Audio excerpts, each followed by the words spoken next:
Hi, I'm Billy, and this is the Unlock Your Child's Full Potential podcast, where we discuss how to teach our children the lessons we wish we had learned earlier, the skills that will give them a head start in life. No one teaches you how to be a great mother, and unless you had a great mother to emulate, you have no idea what that even looks like. I believe that we all want to be the best moms and create an environment where our children can blossom into the best versions of themselves. And each of us has uncovered some part of that truth. Let's tap into the collective wisdom and inspire each other to become the moms our kids deserve us to be. Hey guys, a short and sweet solo episode is in store for you today. I wanted to share my thoughts on a topic that's dear to me lately, balancing our efforts on nurturing our children's IQ and emotional intelligence. Are you pondering a crucial question, IQ or EQ? Which matters more when it comes to raising your kids? Let's talk about this. IQ, or intelligence quotient, often gets a lot of attention. It's all about the smarts, the grades, the book knowledge. Sure, we want our kids to excel in school, but here's the thing. Life isn't just about acing exams. It's all about navigating the twists and turns that come our way. That's where emotional intelligence steps in. Picture this. Your little girl comes home from school upset because she had a disagreement with her best friend. Now, if you've been nurturing her emotional intelligence, she might be better equipped to handle this. She could talk about her feelings, understand her friend's perspective, and they can find a solution together. That's the power of EQ. It helps kids handle life's emotional roller coasters. But hold on, don't ditch IQ just yet. It's still essential. Being book smart opens doors, no doubt. It's the foundation for critical thinking, problem solving, and making informed decisions. We want our kids to have that edge too. So friends, the secret sauce is balancing IQ and EQ. It's like walking a tightrope. You don't want to lean too much in one direction. Teach your kids to be academically strong, but also emotionally resilient. Here's a practical tip. Make learning fun. Play educational games that stimulate their minds while fostering cooperation and emotional growth. IQ and EQ aren't enemies. They're like the yin and yang of parenting. Together, they create a harmonious blend that equips your kids for the real world. Improving your child's cognitive skills doesn't necessarily mean enrolling them in all kinds of extracurricular activities like math lessons, music education, solving puzzles, or playing chess. Don't get me wrong, these are all great if you and your child are up to it. But I firmly believe that the little practices we do on a daily basis, the little tweaks in the way we do life, have the most effect in the long term.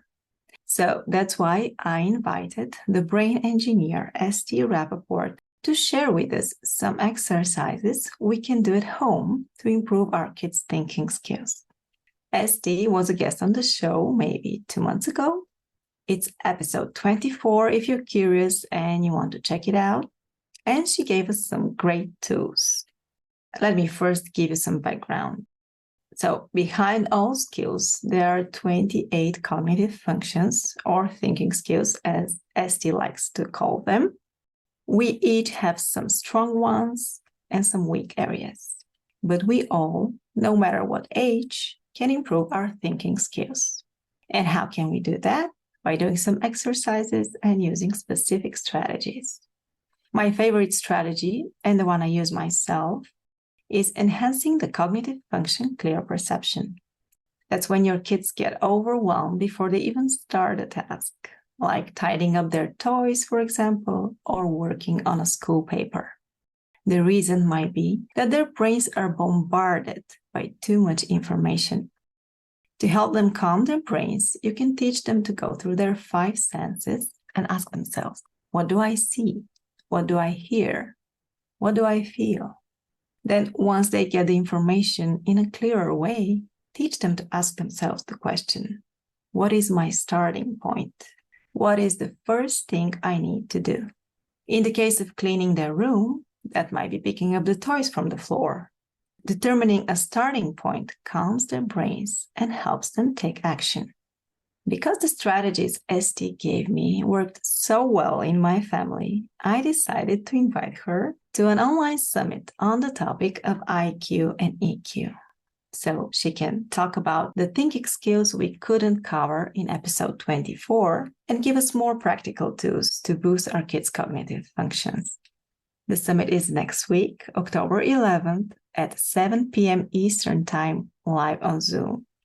And because I'm all about balancing IQ and emotional intelligence, I have a second speaker that will focus on creating and nurturing a supportive environment at home and teaching our children to understand and manage their emotions.